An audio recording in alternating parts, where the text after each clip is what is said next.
संधान गुरु का नाम, संधान गुरु का नाम, अरे मोहिनी को लागे हो बड़ो चोखो लागे, अरे मोहिनी को लागे हो बड़ो चोखो लागे। जय हो संधान गुरुवर, कृपा के आप तरवर, है जग से न्यारे गुरुवर, हमारे प्यारे गुरुवर।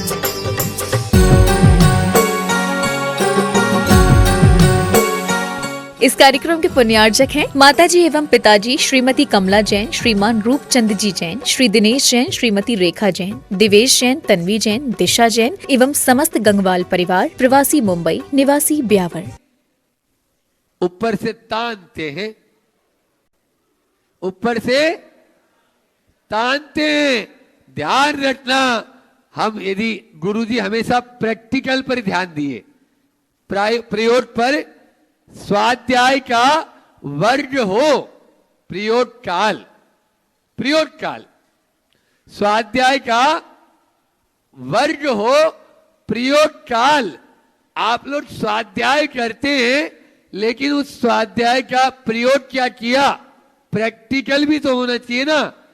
अब ये पंच कल्याण प्रतिष्ठा महामहोत्सव में प्रैक्टिकल करना है, तो मैंने कहा अपनी चाहतों को कम करें, क्योंकि जितनी जितनी चाहत होती है उतनी उतनी हमारे अंदर में और वह इच्छा बढ़ती चली जाती है। चॉइसी नेचर दुखों का है घर, चॉइसी नेचर दुखों का है घर। आप लोग पहले, आज के 15 साल 20 साल पहले भी सब लोग जानते हैं, घर में खेती बाड़ी सबके थी और रहती थी या नहीं थी तो भी एक सब्जी बनती थी। कितनी सब्जी बनती थी बोलो ना? एक सब्जी बनती थी, बल्कि जो सीजनेबल सब्जी है वही ज्यादा बनती थी। जैसे कि अभी सर्दी का मौसम है तो मटर आ रहे हैं, तो हर 1-2 दिन में मटर बनना ही है, ठीक है ना। ऐसा नहीं कि अभी सर्दी का मौसम है और गर्मी की फसल लेके आ रहा हो, तरबूज लेके आ रहा है, तरबूज खा रहा है, आम लेके आ रहा है, आम खा रहा है। अब ये बताओ कि अभी आम आता है क्या? फिर ये कहां से? ये जरूर है, सुन लो, वो भी बता देते हैं। आजकल विज्ञान ने ऐसे ऐसे पेड़ आ गए, उन पे आम लटकते हुए मिल जाएंगे आपको, आम लटकते हुए मिल जाएंगे, लेकिन वो आम खाने लायक, क्योंकि हमारे भारत की जो जलवायु है, उस जलवायु में 12 महीने में सर्दी में अलग, गर्मी में अलग, बरसात में अलग, सबकी अपनी अपनी फसल होती है, सबका अपना अपना मौसम होता है, और उस मौसम के अनुसार वो मौसमी फल सब्जियां आती है। यदि वो खाओगे तो आप जिंदे रहोगे, अन्यथा बिना मौत के ही। हाँ, वैद्य को बुलाने की जरूरत नहीं है, वो अपना आप ही जाएगा। आज वर्तमान में यही हो रहा है। तो आप जो मौसम के अनुसार आ रहा है, तो मैंने कहा एक सब्जी कई दिन तक वही बन रही है, कभी भी ऑब्जेक्शन नहीं होता था। और आज घर में 5 सदस्य हैं तो 5 प्रकार की बना रहे हैं। यही है चॉइसी नेचर, दुखों का है घर। आप पहले एक डॉक्टर होता था, समझ में आ रहा था, ऊपर से लेके नीचे तक का पूरा इलाज वो कर देता था। अब इस आंख का ऑपरेशन करवाना हो तो अलग हॉस्पिटल में जाओ, और इस अलग आंखों के अस्पताल में भी आंख के भी अलग अलग डॉक्टर हो गए। आंख का अलग, दांत का अलग, कान का अलग, माथे का अलग। आपके यहाँ नोट तो है ही जेब में, तो उन नोटों को आराम से वो लेता रहता। पहले राष्ट्रपति भी होता था या और कोई भी रहता था, सब जनरल डब्बे में चलते थे।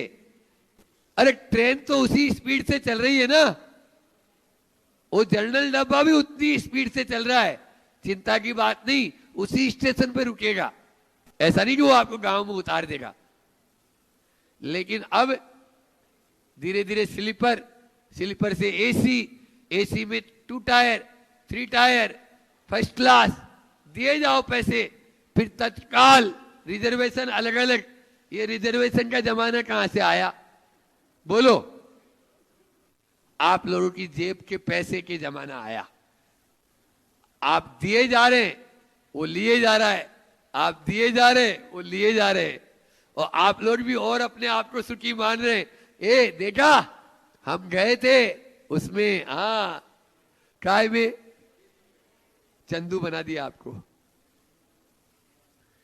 ये आचार्य श्री जी बोलते थे, सामान्य बनना सीखो, विशेष नहीं। क्या बोला? सामान्य बनना सीखो, विशेष नहीं। विशेष तो शेष हो जाएगा, निशेष हो जाएगा, कुछ नहीं बनने वाला। जब हम भी सामान्य, अरे और तो छोड़ो, ये अरियंत प्रभु भी सिद्ध कब बने? जब उन्होंने अरियंत पद का त्याग किया। अरियंत आचार्य और उपाध्याय ये क्या है? पद है। क्या है? और साधु और सिद्ध क्या है? ये सामान्य है। इसलिए नमो अरियंताणम, नमो सिद्धाणम। सिद्धों के 8 कर्म नाश को प्राप्त हो गए। समझ में आ रहा है?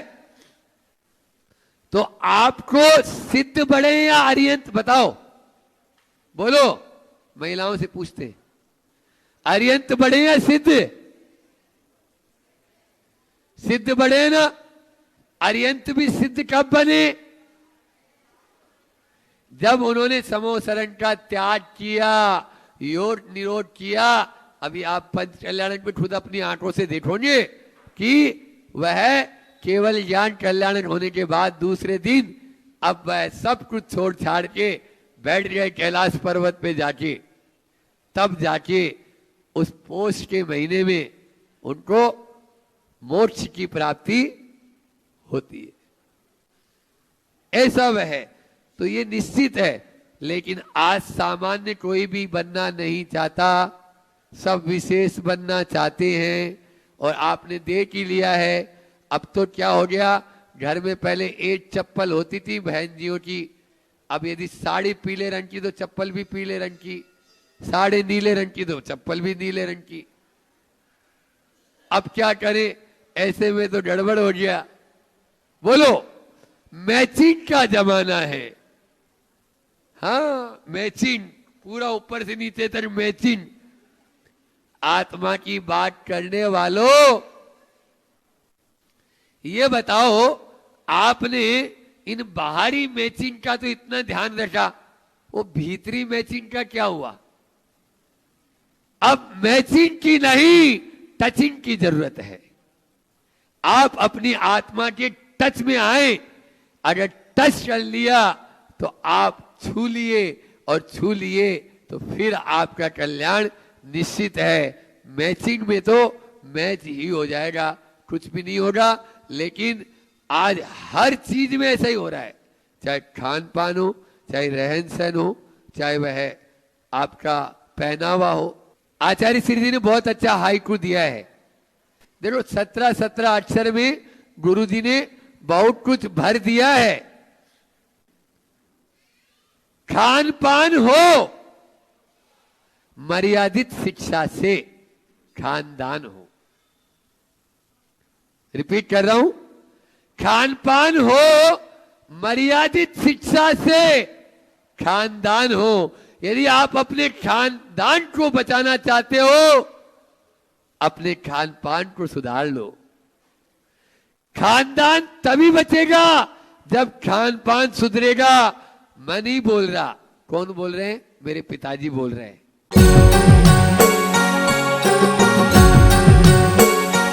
इस कार्यक्रम के पुण्यार्जक थे माताजी एवं पिताजी श्रीमती कमला जैन, श्रीमान रूपचंद जी जैन, श्री दिनेश जैन, श्रीमती रेखा जैन, दिवेश जैन, तन्वी जैन, दिशा जैन एवं समस्त गंगवाल परिवार, प्रवासी मुंबई, निवासी ब्यावर।